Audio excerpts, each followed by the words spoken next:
This vacation is why I almost went to foreign prison by swimming as car. Right? So the link to the video will be the description below. Go and check them out. So let's into this reaction in 3, 2, 1.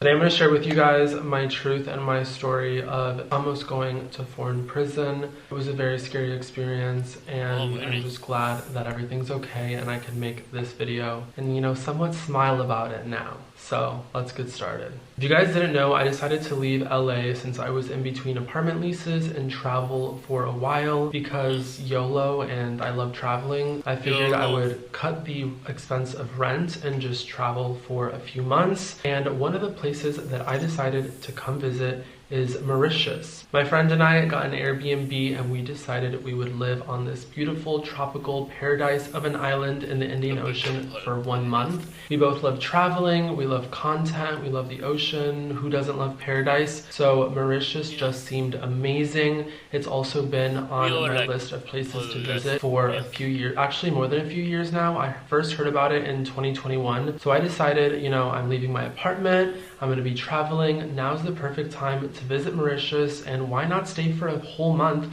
because it's literally paradise and I love paradise, and the ocean is one of my favorite things on this planet. It just seemed like the perfect, most amazing situation scenario that I could be in, you know, and I have a friend that's down to come with me and split a place for a month. I'm not going to be alone. It can't get much better, honestly. We flew to Dubai from Barcelona, spent a few days in Dubai, and then flew business class Emirates to Mauritius, and it was just, you know, the dream. I've never flown business class on Emirates, which is an amazing airline. They had an entire bar on the plane for business class, so we spent literally most of the flight at the bar just having fun and talking to the flight attendants, getting every drink you could imagine. It's all free. It was just everything. When are you going to be at a bar on a plane? You know what I'm saying? We, you know, had one too many drinks, guys. We really didn't even sleep because we were having so much fun that we didn't even want to sleep, even though it was a red eye. By the time we were gonna sleep, it was time for breakfast, and then you have breakfast and then you land. So you could say that by the time I'm getting off the plane, I was a little groggy, a little tired, not hungover at all, but maybe, you know, there was still some alcohol in my system, I would say. So I was just like not 150% there. When I'm getting all my stuff from my big business class seat, I'm realizing that I don't have my passport, and I'm kind of freaking out. And I'm like, wait, where's my passport? Like,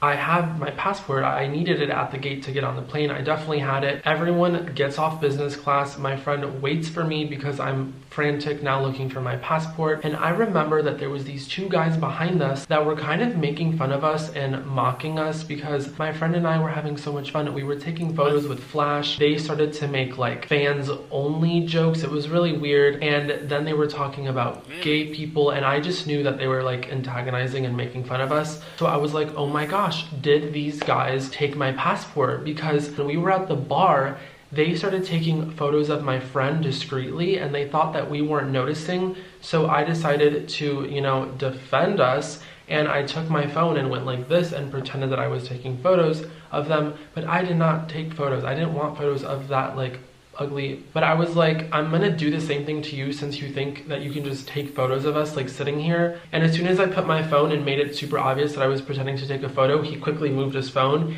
and realized that we realized what he was doing. So I was like, oh my god, did he take my passport? Like, we were at the bar for basically the entire flight.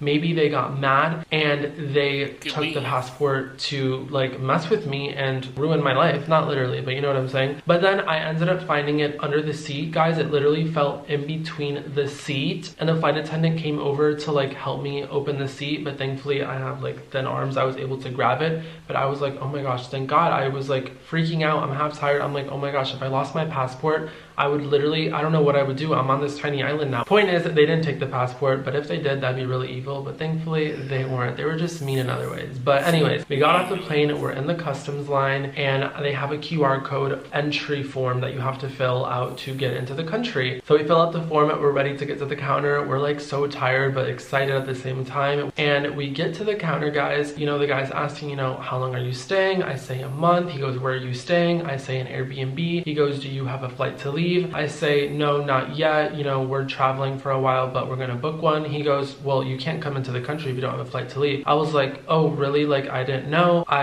Since we're traveling for months, like, we just haven't booked it yet. We don't know where we're going yet. And he goes, well, you know, you can't leave like your country without knowing when you're coming. And I was like, oh, well, like, you know, we just don't know yet, but we are gonna leave. And then he tells us, well, you need to book a flight to leave. Go sit down, you have 5 minutes. And he was not nice about it whatsoever. Like I said, I was half asleep. I'm like freaking out. I'm like, oh my gosh, we don't even know where we're going in a month. We haven't even step foot here. Flights are so expensive. I was not prepared for this. But I have to be honest, guys, when I was doing my research on if we needed a visa to come into Mauritius, I did see that you needed a return flight. But in my head, I kind of just assumed everything would be fine because I've been to about 20 countries and I didn't remember ever being asked if I had a return flight. And I was just like, you know, people backpack all the time. People travel Europe and just go like day by day, so we should be fine. You know, we're American tourists. Like, I was honestly maybe a little entitled in that way of thinking. I just kind of pretended I didn't know. I thought maybe they would be nice and they would trust that we were gonna leave. I mean, we're not trying to move here, you know, like it's beautiful, but we are just, you know, staying for a month. We go sit off to the side. We're kind of like freaking out. We're like, oh my God, what do we do? Where do we book a flight to? We just hadn't planned this far yet into the trip.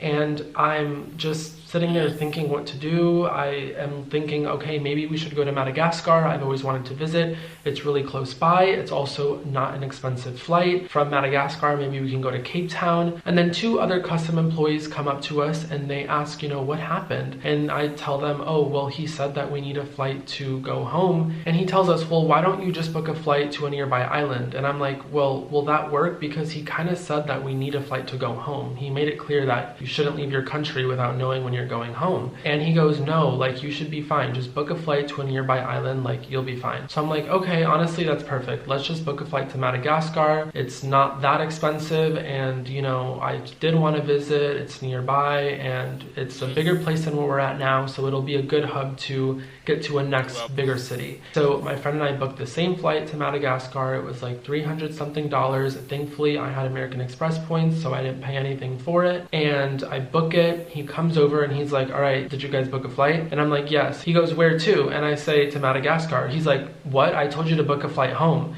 And I'm like, but the other guy said that we can just book a flight to a nearby island, like we're still leaving. He goes, no, I told you that you need a flight to go home. Why are you listening to him? I'm the officer. I told you that you need a flight to go home. And I'm like, well, when people backpack, they don't know like when they're going home. They just kind of take it day by day. He goes, no, you don't travel like that. When you travel, you plan and you know when you're going home. And I'm like freaking out, guys. I'm like literally shaking. He literally told me, stop talking. No, you need a flight to go home. And by then my friend was like, stop talking. And I just stopped and I was like, okay, we'll book a flight to go home. I was so scared that we were not going to get into the country and we were going to have to fly somewhere else. We already paid for our Airbnb for a whole month. It was not cheap and there's no refunds on the Airbnb. You know what I'm saying? And there's no refunds on the flight that we just took to Mauritius. My friend and I just booked separate flights to go back. Thankfully, I booked it through the Amex portal where you have 24 hours to cancel. Considering we didn't have enough time to plan where we were going, it wasn't the biggest deal because we were able to book the flight to go back home. It was like $1,000 something. We go up to the counter and he's like, did you book flights to America? And we're like, yes, we did. And he sees my flight on my phone. He sees my friend's flight and he stamps our passport and we go on. And now we're just so relieved and we think everything's okay. Keyword, we think. We go through another checkpoint where they check our form that we filled out. Everything's fine there. And now we are on the way to baggage claim to get our bags. And that's when things take a turn for the worst. Like, I thought that was the worst. No, guys, it gets so much worse. By now, everyone's gone through customs. There's literally no one at baggage claim. Every conveyor belt thing has stopped rolling. All we see is our luggages by themselves. They're standing with some men. They give us our bags and then we're on the way to, like, I don't even know, another like checkpoint, and they look at our, I don't even know, our passport, and they look at our bags and they decide, oh, we need to search your bags. And we're just kind of like, wait, what? Like,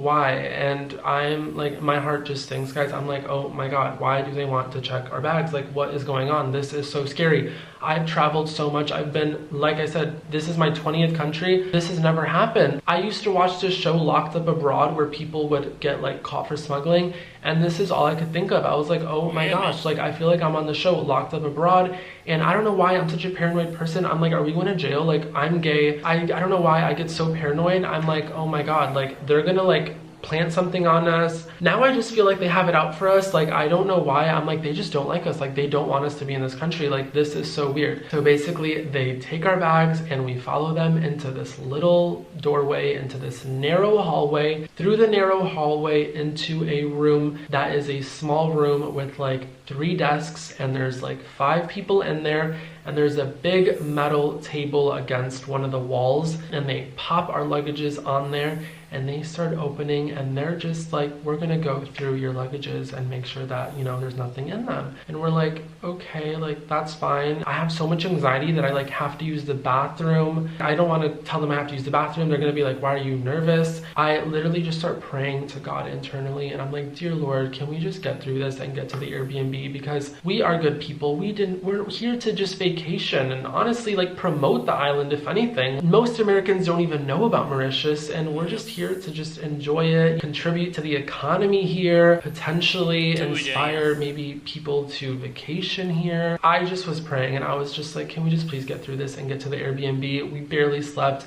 We drank, we're tired, we're like groggy, like why is this happening? We also have so much luggage because we're traveling for so long. So my friend and I both have trunk luggages, which are like the largest kind, and then we both have carry-ons, and then we both have like smaller carry-ons, like backpacks and like totes. So we just had so many bags, and basically they just go through our bags, guys, and go through every single thing in the bag that you could think of, like from toiletry bags to like electronic bags, makeup bags, everything. They're just asking us like, why are you guys here? We're like, oh, we just like are here for a month to like vacation. Like, we work from home, we do social media. My friend's telling them like, oh, he does YouTube. We're just like gonna vlog and like take pictures. Heard about it. It's like a beautiful island, so we wanted to come. They're like, oh, have you been here before? We're like, no. They're like, oh, well, this won't be your last time. And I'm like, I don't know, this might be my last time. But you know, they were honestly a lot more friendly than the customs like passport guy, so that made it a lot more of a better situation.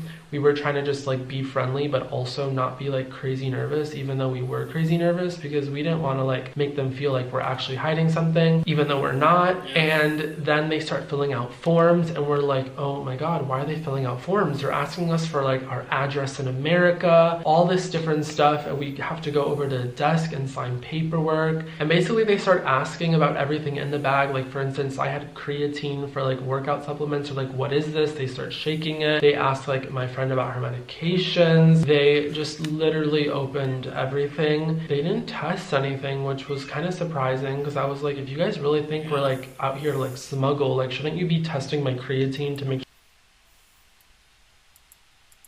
sure it's creatine, or my powder protein to make sure it's actually protein? Maybe they just used their intuition and could tell that we were genuinely serious about being influencers and just wanted to like actually vacation for a month. They ask exactly our Airbnb address. I pull up my phone to just be like super helpful and like show them the exact booking and everything. And basically they said it was just to, you know, say that we didn't have anything, and just confirm that they searched us and detained us and that everything was fine. So we walk over and fill out the paperwork. They even like went through the internal part of the luggage, like to see if there was anything in like the inner parts, you know, and of course there wasn't. So we filled out the paperwork, confirmed there was nothing. They searched us, everything's fine. We leave, and my friend and I are just still so scared and so paranoid, and we're just like so in shock that it even happened. And we find a taxi, we get to our Airbnb, and I just still had all this anxiety about like, oh my god, are they gonna come to our Airbnb now?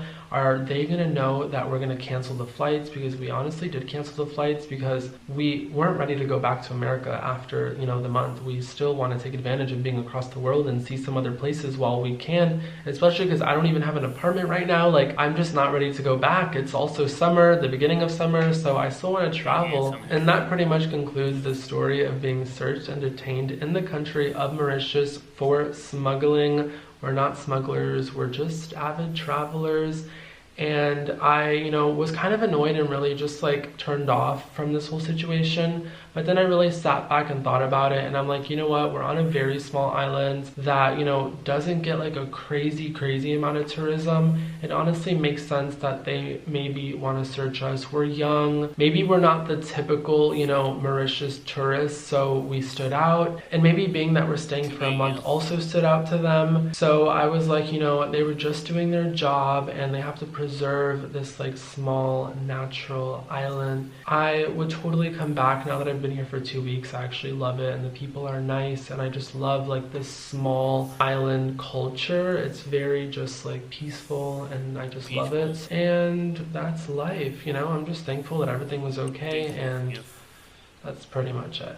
I hope you guys enjoyed this little story time. If you did, please give it a thumbs up. I love you so much. Thanks for watching, and I'll see you in my other videos on vlogging and stuff. So make sure to go to my channel and check out my other videos.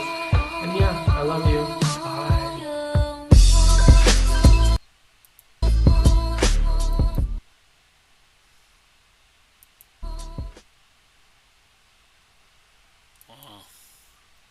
That was what I almost went to following pacing by Simon Esco. The link to the video will be in the description below. Go and check them out and drop a like if you like, and comment below if you want to see more reactions like this one, and subscribe if you're new, and click the bell so you can be notified when I upload. Bye. Oh, wow.